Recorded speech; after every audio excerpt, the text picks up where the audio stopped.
kita akan membahas materi menyusun bahan ajar, membuat flipbook dengan aplikasi Kisau Flipbook Maker. Nah, guru dalam menjalankan proses pembelajaran membutuhkan namanya suatu bahan ajar. Nah, bahan ajar ini yang digunakan untuk membantu guru dalam kegiatan belajar dalam kelas. Nah, dari proses belajar mengajar itu akan diperoleh yang namanya suatu hasil yang pada umumnya disebut dengan hasil pengajaran. Salah satu masalah penting yang sering dihadapi oleh guru dalam kegiatan pembelajaran yaitu memilih dan menentukan bahan ajar atau materi pembelajaran yang tepat dalam rangka membantu siswa untuk mencapai kompetensi yang diharapkan. Nah, hal ini disebabkan oleh kenyataan bahwa dalam kurikulum ataupun silabus, materi bahan ajar hanya dituliskan secara garis besarnya saja, tidak dalam materi pokok. Nah, tugas guru adalah menjabarkan materi pokok tersebut sehingga menjadi bahan ajar yang dapat dikembangkan dan mudah dipahami oleh siswa. Guru sebagai pemberi materi yang sesuai dengan tujuan pembelajaran yang hendak dicapai. Jika guru memberikan materi yang salah, yang tidak sesuai, maka berakibat pada tujuan pembelajaran yang tak akan tercapai. Jika sudah demikian, maka pembelajaran yang dilakukan terancam gagal yang berimbas pada kualitas pendidikan yang buruk. Bahan ajar adalah segala bentuk bahan yang digunakan untuk membantu guru atau instruktur dalam melaksanakan kegiatan belajar mengajar. Nah, berdasarkan teknologi yang digunakan, bahan ajar dibagi menjadi cetak yang berupa handout, buku, modul, lembar kerja, browser, leaflet, wheelchart, gambar, dan masih banyak lagi. Nah, bahan ajar atau materi pembelajaran secara garis besar terdiri atas pengetahuan, keterampilan, sikap yang harus dipelajari oleh siswa dalam rangka mencapai standar kompetensi yang ditentukan. Nah, secara terperinci, jenis materi pembelajaran terdiri dari pengetahuan yang dapat berupa fakta, konsep, prinsip, atau prosedur. Nah, dari keterampilan atau sikap, nilai yang harus dipelajari siswa dalam rangka mencapai standar kompetensi yang telah ditentukan. Selanjutnya kita bahas mengenai fungsi bahan ajar. Yang pertama, sebagai pedoman guru dalam mengarahkan semua aktivitasnya dalam proses pembelajaran. Nah, hal ini merupakan substansi kompetensi yang seharusnya diajarkan kepada siswa. Nah, yang kedua, pedoman bagi siswa yang mengarahkan semua aktivitasnya dalam proses pembelajaran sekaligus merupakan substansi kompetensi yang seharusnya dipelajari atau dikuasai oleh setiap siswa. Nah, yang ketiga, fungsi yang ketiga sebagai alat evaluasi, pencapaian atau penugasan hasil dari pembelajaran. Nah, dari hal tersebut dapat kita ketahui bahwa fungsi bahan ajar terkait dengan kemampuan guru dalam membuat keputusan yang terkait dengan perencanaan, aktivitas-aktivitas pembelajaran, pengimplementasian, dan penilaian. Nah, materi selanjutnya yaitu tujuan penyusunan bahan ajar. Nah, tujuan penyusunan bahan ajar yang pertama, menyediakan bahan ajar yang sesuai dengan tuntutan kurikulum dengan mempertimbangkan kebutuhan siswa, yaitu bahan ajar yang sesuai dengan karakteristik dan setting lingkungan sosial siswa. Nah, tujuan yang kedua itu membantu siswa dalam memperoleh alternatif bahan ajar di samping buku-buku teks yang tersedia yang terkadang sulit untuk diperoleh. Nah, tujuan yang ketiga yaitu memudahkan guru dalam melaksanakan pembelajaran. Karena bahan ajar dapat dijadikan sebagai acuan dalam menyampaikan materi pembelajaran. Selain itu, bahan ajar juga dapat menggantikan sebagian peranan guru dan mendukung pembelajaran secara mandiri. Sebagian dari waktu guru dapat berkurang karena ada tersedianya bahan ajar yang dapat membuat siswa belajar secara perorangan.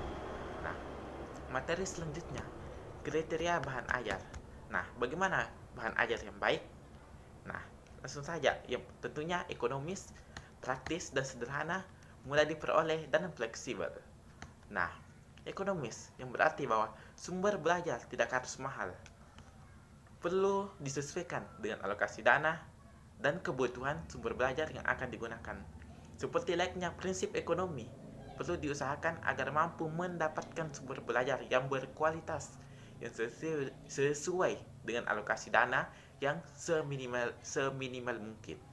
Nah, kriteria yang kedua itu praktis. Nah, praktis dan sederhana. Sumber bahan ajar haruslah mudah digunakan dan tidak membingungkan. Nah, tidak memerlukan lagi tambahan pelayanan ataupun alat lain yang sulit diadakan untuk menggunakan bahan ajar tersebut. Nah, kriteria yang ketiga, mudah untuk diperoleh. Nah, bahwa bahan ajar mudah dicari dan didapatkan. Jika perlu, dapat memanfaatkan lingkungan sekitar yang tersedia, sehingga peserta didik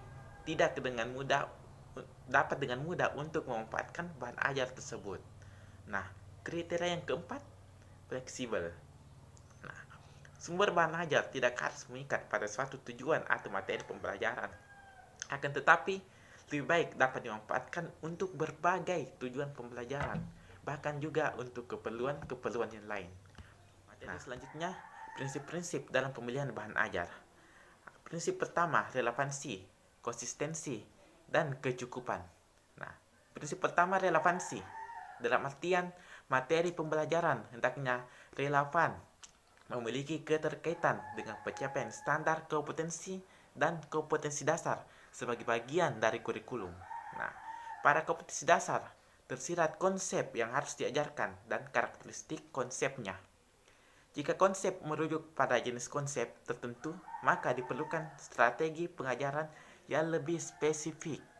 Sebaiknya siswa akan diberikan fakta-fakta yang konkret, kemudian siswa dapat membantu inferensi dari interaksi fakta-fakta yang dikemukakan oleh guru. Nah, prinsip yang kedua yaitu konsistensi. Artinya, adanya keterkaitan, adanya hubungan antara bahan ajar dengan kompetensi dasar yang harus dikuasai oleh siswa. Misalnya, kompetensi dasar yang harus dikuasai oleh siswa minimal 4 macam, maka bahan ajar yang harus diajarkan juga meliputi 4 macam. Nah, prinsip selanjutnya itu prinsip kecukupan. Nah, dalam artian, materi yang diajarkan hendaknya cukup memadai dalam membantu siswa untuk menguasai kompetensi dasar yang diajarkan. Materi tidaklah boleh terlalu sedikit dan tidak boleh terlalu banyak. Jika terlalu sedikit akan kurang membantu untuk mencapai standar kompetensi dan kompetensi dasar. Sebaliknya, jika terlalu banyak akan membuang-buang waktu dan tenaga yang tidak perlu untuk mengajarkannya. Nah, selanjutnya secara lengkap langkah-langkah pemilihan bahan ajar dapat dijelaskan. Yang pertama, mengidentifikasi aspek-aspek yang terdapat dalam standar kompetensi dan kompetensi dasar. Sebelum menentukan materi pembelajaran, terlebih dahulu perlu diidentifikasi aspek-aspek standar kompetensi dan kompetensi dasar yang harus dipelajari atau dikuasai oleh setiap siswa. Nah, aspek tersebut perlu ditentukan karena setiap aspek standar kompetensi dan kompetensi dasar memerlukan jenis materi yang berbeda dalam kegiatan pembelajaran.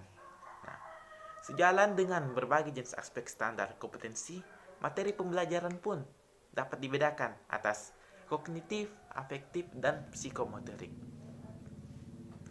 Langkah kedua dalam pemilihan bahan ajar yaitu memilih jenis materi yang sesuai dengan standar kompetensi dan kompetensi dasar. Dalam artian, materi yang diajarkan perlu diidentifikasi apakah termasuk jenis fakta, konsep, prinsip, prosedur, afektif, ataupun gabungan daripada satu jenis materi. Dengan mengidentifikasi jenis materi yang akan diajarkan, maka guru akan mendapatkan kemudahan dalam cara mengajarkannya. Setelah jenis materi pembelajaran teridentifikasi, langkah berikutnya yaitu memilih jenis materi tersebut yang sesuai dengan standar kompetensi dan kompetensi dasar. Nah, kita harus mengidentifikasi jenis materi pembelajaran yang dianggap penting untuk keperluan pengajaran. Sebab dalam jenis materi pembelajaran memerlukan strategi pembelajaran atau metode, media, dan sistem evaluasi atau penilaian yang berbeda-beda. Yang ketiga, setelah jenis materi ditentukan, berikutnya itu menentukan sumber bahan ajar. Materi pembelajaran atau bahan ajar dapat ditentukan dari berbagai sumber, seperti buku pelajaran, majalah, jurnal, koran, internet, media audiovisual, dan sebagainya. Masih banyak di luar sana. Nah, pada kali ini kita akan membahas materi bahan ajar, dan kita akan secara langsung mempraktikkan bagaimana membuat bahan ajar. Nah, saya di sini memilih bahan ajar berupa flipbook menggunakan aplikasi Keysoft Flipbook Maker. Terlebih dahulu, yang pertama, siapkan aplikasinya. Nah, kita dapat mendownloadnya di internet. Nah, pada menu buka program import file. Setelah membuka aplikasi, kemudian akan tampil tampilan Keysoft Flipbook Maker. Kemudian kita dapat mengimport file, PDF, video, ataupun gambar sesuai dengan keinginan kita. Nah, setelah itu masuk ke Windows Explorer dan cari file yang berformat PDF, MP4, image, dan lain-lain yang support untuk dijadikan flipbook dan klik open. Nah, selanjutnya kita beralih ke pack quality. Setelah itu pack quality agar hasil maksimal, pilih kualitas maksimum. Jika kita menginginkan lainnya, kita tinggal mengaturnya sesuai dengan kreasi kita. Setelah menekan tombol OK, maka akan muncul file-file yang telah kita import. Pada bagian ini kita dapat menambahkan atau menghapus halaman file yang tidak kita inginkan. Selanjutnya, kita pindah ke menu Pack Edit. Dalam menu Pack Edit tersebut terdapat 3 layar. Yang pertama, kita dapat menambahkan elemen, clip art, dan efek. Yang pertama, kualitas Pack Edit elemen. Kita dapat menambahkan hyperlink, teks, image, video, musik, dan masih banyak lagi yang sesuai dengan keinginan kita. Selanjutnya, fasilitas Pack Edit berupa clip art terdiri dari beberapa kategori yang berisi gambar animasi maupun gambar biasa. Kita dapat memilihnya sesuai dengan materi flipbook yang akan kita buat.